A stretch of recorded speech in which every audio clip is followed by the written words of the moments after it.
Good afternoon and welcome to what is episode 45 of the Roadcast. And as you can see, today is absolutely glorious. And one of those all too rare days when there's no geo-engineering going on in the skies. And we have subsequently a blue sky. So I had to get out today and take the opportunity because it's been such a shit summer so far that when it's like this, you've got to get out.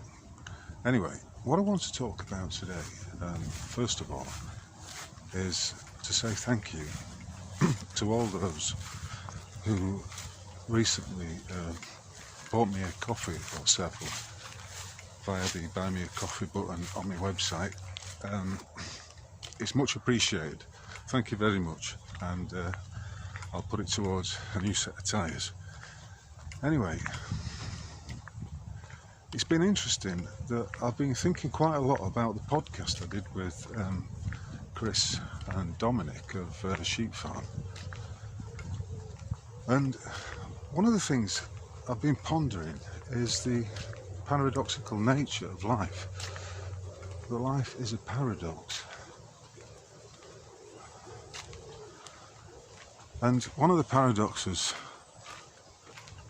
I was thinking of is the paradox of government.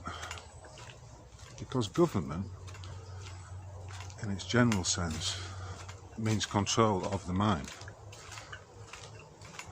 Now, each of us,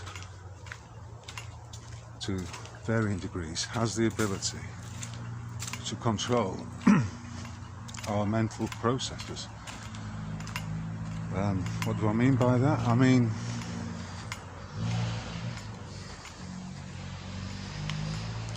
that everyone has the ability to filter out from their brain receiver thoughts or information that is coming into their field. And or simultaneously, don't need to, it might not be an exclusion, it may well be that they accept something as being true, which of course comes back to what I was talking about in the previous podcast about it all being life being very much a resonance, a vibration, and how when you feel the vibe between yourself and the others, or the other who's coming to your association, it could well be that they are of your tribe. You know, and from that we have another paradox, which I've spoken about before, but not necessarily expressed as a paradox. It's this notion of the lone wolf, the metaphor of the lone wolf, in that I am firmly of the knowing that all power lies within the individual, that the antidote to all the external government fuckery is internal. Back to that self-discipline, the ability to, if you like, have a bullshit detector which enables you to filter out or to recognise immediately when someone's telling you something that is a lie. And you know, I think a lot of us do have these innate commonsensical bullshit detectors. So to get back to the first paradox, being that of government, if you have self-discipline, if you are able to control your mental and emotional states, then there is no need at all for any external form of government. But when you live in a society in which everybody is being dumbed down and propagandized to the nth degree, and thereby had their critical thinking skills removed, which leaves them helpless and open to further attacks of their mental and emotional states, then the state naturally steps in and says, well, you know, we're going to make you a ward of state, or we're going to take it as a given that you are unable to govern yourself. And egomaniacal individuals like Keir Starmer, Rishi Sunak, to name but two, as well as all those handlers who are pulling the strings behind the scenes through the control system known as the WEF, the World Economic Forum. These individuals falsely believe that everybody has to be controlled by external governmental forces, when it's patently obvious to anyone with a fully functioning brain, a fully functioning receiver and a bullshit detector, that that is a patent lie.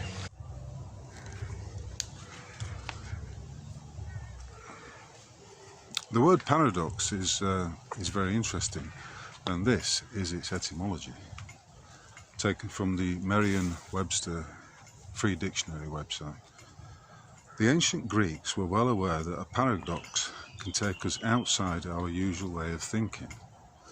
They combined the prefix para, beyond or outside of, with the verb dokein, to think, forming paradoxus, an adjective meaning contrary to expectation. Latin speakers use that word as the basis for a noun, paradoxum, which English speakers borrowed during the 1500s to create paradox.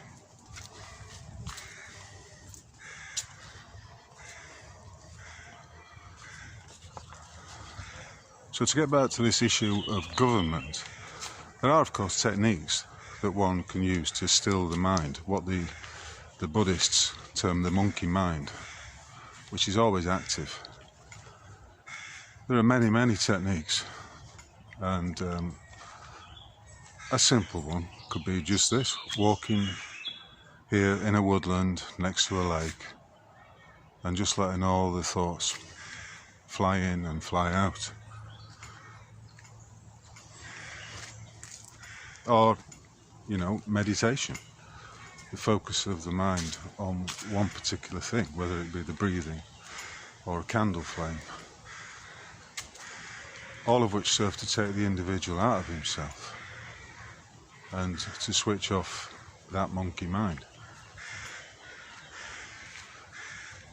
Now, I'm not saying that is a universal panacea for the fixing of all the ills that we face in the world today. However, the individual who can exert that degree of control over his mind, who is less subject to his emotional body, which is why I think it's very hard for women to achieve that, because of the nature of their existence as emotional creatures, predominantly emotional creatures. So for the individual, that is the paradox. The more he's able to exert self-governance, the more he's able to discipline himself, then the more freedom he has, by which I mean freedom from external governance, which right now is the name of the game, because everywhere you look, it's all about other people seeking dominance over others and to exert their, albeit fake, authority over them. But the individual who works that out, who sees, for instance, that everything is a contractual offer, which you have the right to refuse, he's free of that, because he can just turn it down in the full knowledge that it's not for him. And therein we have that first paradox I'm talking about today, which is the more disciplined the individual, the freer he is, freer from all external attempts to control him. And that brings us back to the point, of course, about one's connection with the divine. When the individual knows that he is a divine being passing through a divine construct that has been created for the beautification of his soul, when he realizes that, the freer he can become, because he knows there is nothing to fear, that he is but a divine immortal being walking, moving around in a biological avatar. Which brings us on to another paradox, which many people do not wish to even consider, and that is that we are living manifestly in a predator versus prey ecosystem, or simulation, construct, realm, call it what you will, it is what it is. And there is a food chain, there is a demonstrable food chain, and for better or worse, you could argue that man is atop of that food chain, and that he requires for his nutrition, for the nutrition of his biological avatar, he requires nutrition, some of which, if not all, pretty much all of it, cannot be had unless it's from a fellow critter, an animal, in other words, a beast. And, you know, I can probably hear the deafening silence of the vegans having a meltdown at this point.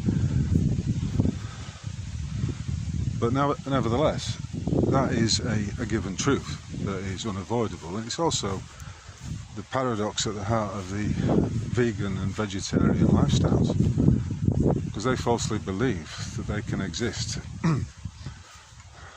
separately, unconnectedly, with the rest of the food chain. And I'm talking from experience here. You know, I tried being a vegetarian, it lasted for 25 years, up until 11 years ago. And ever since then, I've been back on what I consider to be the best nutritional source of food that I can have, which suits me. When I say me, I mean this biological avatar. You know, it has certain nutritional requirements which are best met, as far as I'm concerned, by the consumption of meat, quality meat. In a previous roadcast, I showed what used to be Nottingham Racecourse. This is the current site of Nottingham Racecourse. And I think there's a meeting on today. And of course, the paradox also lies in the issue, when I've spoken previously about the lone wolf, about how all power lies within the individual, within the creative talents and the divine spirituality of the individual, yet sometimes that individual chooses to stand with the pack or run with the pack, to form a tribe, based often on resonance, on a vibration that exists between those individuals who have come together. And I did write something about how life is a glittering paradox, and the world is the stage on which we each play our roles, a shimmering, splendid creation, a sometimes seemingly incomprehensible platform of order and chaos, onto which we enter and exit, into which we pop in, inhaling our first, and from which we pop off, exhaling our final breaths, resplendent with as much meaning and meaninglessness as we perceive, empty and full, triumphant and defeated, each to our parts, each to the roles we play, singularly one, yet always connected, to those who are here and those that have departed, and to the ineffable source of all that is. Another example is this. The more I know, the more I realise how little I know.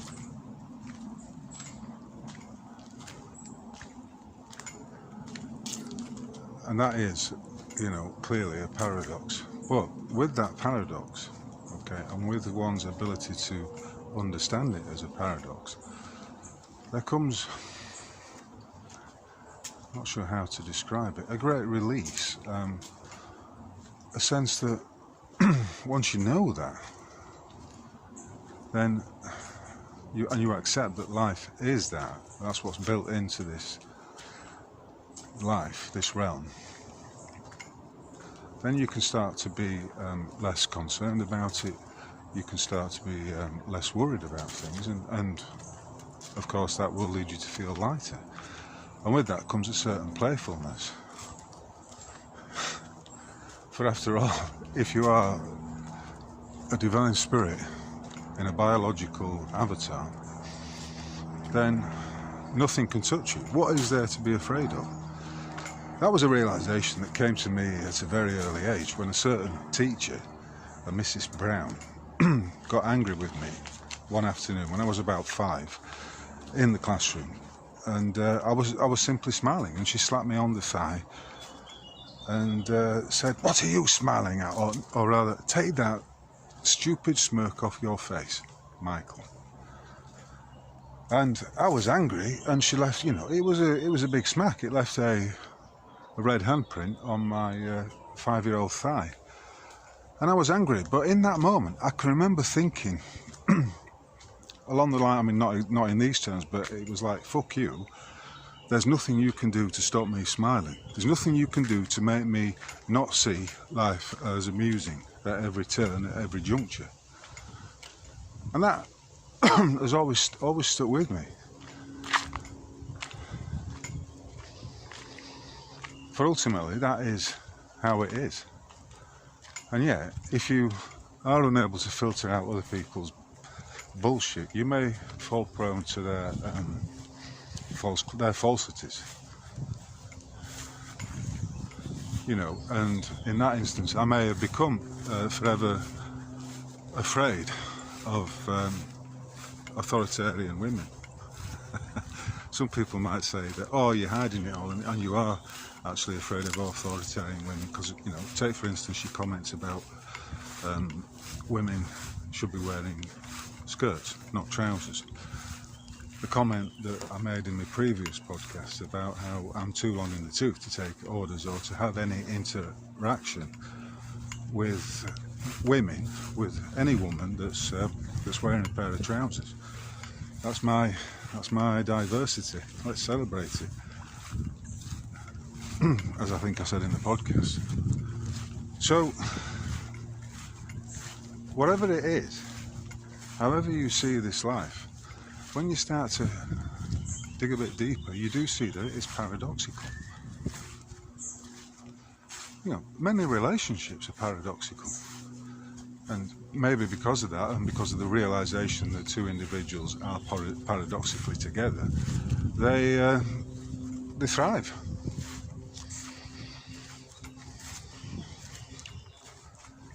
But sometimes those paradoxes drive couples apart, or splinter, friendships, relationships. And all because somebody thought a particular way, or somebody felt something, had a deep feeling about something, and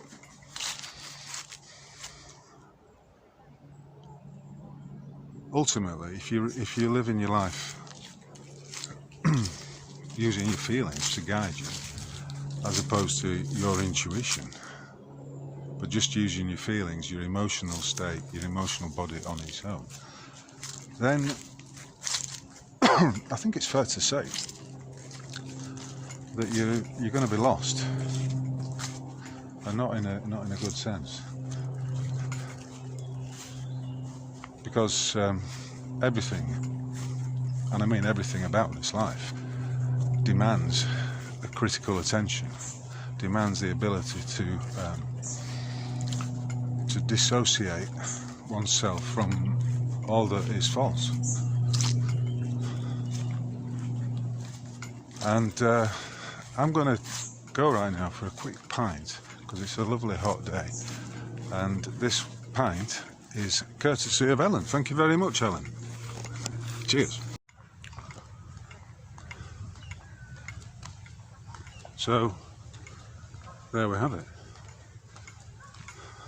The key takeaway from this afternoon's roadcast is that life is paradoxical. That is the nature of life. That's how it is. And the sooner we get used to that fact, the sooner we can start to enjoy it. Perhaps even more than usual. And of course, you could argue that people are very paradoxical. For instance, if you think back to my encounter with the debt collector known as Paul Butlin, that was something paradoxical because in his public life, Paul Butlin goes around acting as Barry Big Bollocks. Yet I'm sure at home he may well be completely different. In other words, that his family don't see him in that way at all. And, ultimately, who gives a fuck about other people's perceptions? But the point is that we are each of us paradoxical. And that is the nature of the reality we're in. That's the nature of this realm. That concludes this episode of the Roadcast, and it's been number 45. I hope you've enjoyed it as much as I have. And should you be feeling generous, then please consider buying me a coffee or several. It will be truly appreciated right now. So, from the banks of the River Trent to the east of Nottingham, near Colwick Park and Colwick Racecourse, I say a fond farewell and that I will catch you on the flip side. Thanks for listening. Oh, before I go, could you please, if you haven't done so already, subscribe on my website for the email notifications. That way, should YouTube decide to remove my account or for whatever reason, then you'll still be able to find me at my website, roguemail.org. This has been the Rogue Mail, next to the mighty River Trent, wishing you a fond farewell, and until next time, goodbye.